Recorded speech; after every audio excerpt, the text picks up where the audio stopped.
രണ്ട് മന്ത്രിസ്ഥാനം തന്നെ വേണമെന്ന നിലപാടിൽ ഉറച്ച് കേരള കോൺഗ്രസ് ജോസഫ് വിഭാഗം. ഒരു മന്ത്രിയും ചീഫ് വിപ്പ് സ്ഥാനവും അംഗീകരിക്കില്ല എന്നും മികച്ച വകുപ്പുകൾ വേണമെന്നും മോൻസ് ജോസഫ് പറഞ്ഞു.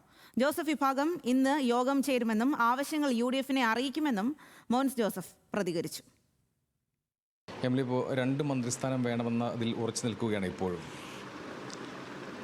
കേരള കോൺഗ്രസ് പാർട്ടി ഇന്നലത്തെ ചർച്ചയിലും ഞങ്ങൾ ഉന്നയിച്ചിട്ടുള്ളത് പാർട്ടിക്ക് തികച്ചും അർഹമായ പ്രാതിനിധ്യം, രണ്ട് മന്ത്രിസ്ഥാനം എന്ന ആവശ്യം തന്നെയാണ് ഉന്നയിച്ചിട്ടുള്ളത്. കോൺഗ്രസ് നേതൃത്വം അതിൻ്റെ പ്രായോഗികമായ ചില വൈഷമ്യങ്ങൾ അവർ ചൂണ്ടിക്കാണിച്ചിരുന്നു. ഞങ്ങളുടെ ആവശ്യത്തിൻ്റെ അനിവാര്യത ഞങ്ങളും ചൂണ്ടിക്കാണിച്ചു.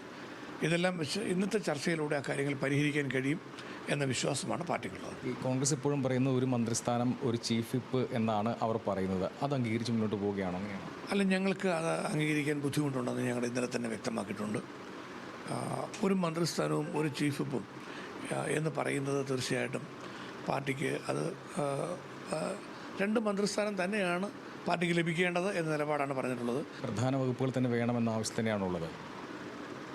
പ്രധാന വകുപ്പുകൾ കേരള കോൺഗ്രസ് പാർട്ടിക്കും അർഹതപ്പെട്ടതാണല്ലോ. ഞങ്ങൾ പറഞ്ഞത് UDF-ൽ തീർച്ചയായിട്ടും പ്രധാനപ്പെട്ട വകുപ്പുകൾ കോൺഗ്രസിനുണ്ട്, പ്രധാനപ്പെട്ട വകുപ്പുകൾ മുസ്ലിം ലീഗിനുണ്ട്. കേരള കോൺഗ്രസിന് ലഭിക്കുന്ന വകുപ്പിൽ തീർച്ചയായിട്ടും അതിൻ്റേതായ ഒരു പ്രാധാന്യം ഉണ്ടാകണം. റവന്യൂ വകുപ്പ് അടക്കം ആവശ്യപ്പെട്ടു എന്നൊക്കെ വാർത്തകളൊക്കെ വരുന്നുണ്ട്. അത്തരത്തിലുള്ള പ്രധാന വകുപ്പുകളാണോ നോക്കുന്നത്? അല്ല, റവന്യൂ വകുപ്പ്, പൊതുമരാമത്ത് വകുപ്പ്, ഇതൊക്കെ ഞങ്ങൾ ആവശ്യപ്പെട്ട വകുപ്പുകളാണ്. എന്നാൽ ധനകാര്യ വകുപ്പ് അടക്കം പിന്നെ ഒരു കാലഘട്ടത്തിൽ ആഭ്യന്തര വകുപ്പ്, റവന്യൂ വകുപ്പ് ഇതെല്ലാം കേരള കോൺഗ്രസ് കൈകാര്യം ചെയ്തതാണ്. കഴിഞ്ഞ മന്ത്രിസഭയിൽ ധനകാര്യം ഉൾപ്പെടെ മാനസർ കൈകാര്യം ചെയ്തു. അപ്പോൾ വിവിധ കാലഘട്ടങ്ങളിൽ പ്രധാനപ്പെട്ട വകുപ്പുകൾ കൈകാര്യം ചെയ്ത പാർട്ടിയാണ്. അപ്പോൾ LDF മന്ത്രിസഭയിൽ ഞങ്ങൾ പൊതുമരാമത്ത്, വിദ്യാഭ്യാസം ഇതെല്ലാം കൈകാര്യം. പക്ഷേ ഇപ്പോൾ അത് UDF-ൻ്റെ തലത്തിൽ വരുമ്പോൾ അത് മുസ്ലിം ലീഗാണ് മുൻകാലങ്ങളിൽ കൈകാര്യം ചെയ്തത്. അപ്പോൾ അതുകൊണ്ട് ഇതിലൊക്കെ ചില പ്രായോഗിക വൈഷമ്യങ്ങളുണ്ട്. എങ്കിലും കേരള കോൺഗ്രസ്സിന് മെച്ചപ്പെട്ട പ്രാതിനിധ്യം ലഭിക്കുന്നതിന് വേണ്ടി ചെയ്യാൻ പറ്റുന്ന എന്താണ് അത് ആലോചിക്കാം എന്ന് കോൺഗ്രസ് നേതൃത്വം പറഞ്ഞിട്ടുണ്ട്. കഴിഞ്ഞ തവണ 10 സീറ്റിൽ മത്സരിച്ചു, 2 ജയിക്കാൻ കഴിഞ്ഞുള്ളൂ.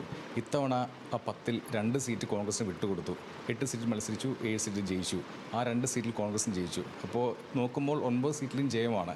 അപ്പോൾ അതുകൂടി ചൂണ്ടിക്കാട്ടിയാണോ ആവശ്യം ഉന്നയിക്കുക? 9 സീറ്റിൻ്റെ വിജയം കേരള കോൺഗ്രസിനും അർഹതപ്പെട്ടതും അവകാശപ്പെട്ടതുമായിട്ട് തന്നെ പറയാം. കാരണം ഞങ്ങൾ ആ 2 സീറ്റ് മത്സരിച്ചാൽ ഞങ്ങളും ജയിക്കും. കോൺഗ്രസ് 2 സീറ്റ് മത്സരിക്കുന്നതിനെക്കുറിച്ചുള്ള ഒരു ഉഭയകക്ഷി ധാരണ ഞങ്ങൾക്ക് ഉണ്ടാക്കേണ്ടതായിട്ട് വന്നു. അപ്പോൾ ഞങ്ങളതിൽ വിട്ടുവീഴ്ച ചെയ്തു. അപ്പം ഞങ്ങളുടെ ബാക്കി സീറ്റുകളിലെല്ലാം ഞങ്ങളെ ജയിപ്പിക്കുന്നതിന് വേണ്ടി കോൺഗ്രസും കാര്യമായി തന്നെ സഹകരിച്ചിട്ടുണ്ട്. പാർലമെൻറ്റ് തിരഞ്ഞെടുപ്പിൽ ഞങ്ങൾക്ക് പാർട്ടിപരമായ പരിഗണന UDF നേതൃത്വത്തിൽ കോൺഗ്രസ് നൽകിയിട്ടുണ്ട്. അപ്പോൾ അങ്ങനെയുള്ള വിവിധ കാര്യങ്ങളുടെ ഒരു പശ്ചാത്തലത്തിലാണ് ഞങ്ങൾ വിട്ടുവീഴ്ച ചെയ്തുകൊണ്ട് കോൺഗ്രസിനോട് സഹകരിച്ച് ഈ ചർച്ചകളെല്ലാം സീറ്റ് വിഭജന ചർച്ച പൂർത്തിയാക്കി.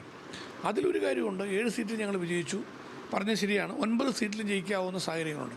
കഴിഞ്ഞ UDF മന്ത്രിസഭയിൽ കേരള കോൺഗ്രസിന് 9 MLA-മാരാണ് ഉണ്ടായത്. അപ്പോൾ 9 സീറ്റിൻ്റെ ശോഭയിലാണ് 7 സീറ്റിൻ്റെ വിജയം നിൽക്കുന്നത്. അതെല്ലാം കൂടി കണക്കിലെടുക്കുമ്പോൾ തീർച്ചയായിട്ടും 2 മന്ത്രിസ്ഥാനം അർഹതപ്പെട്ടതാണ്. മെച്ചപ്പെട്ട വകുപ്പുകളും പാർട്ടിക്ക് അർഹതപ്പെട്ടതാണ്. അതെല്ലാം കണക്കിലെടുത്തുകൊണ്ട് കോൺഗ്രസ് ഇന്നത്തെ ചർച്ചയിലൂടെ ഇതെല്ലാം തൃപ്തികരമായി പരിഹരിക്കും എന്ന വിശ്വാസമാണ് ഞങ്ങൾക്കുള്ളത്.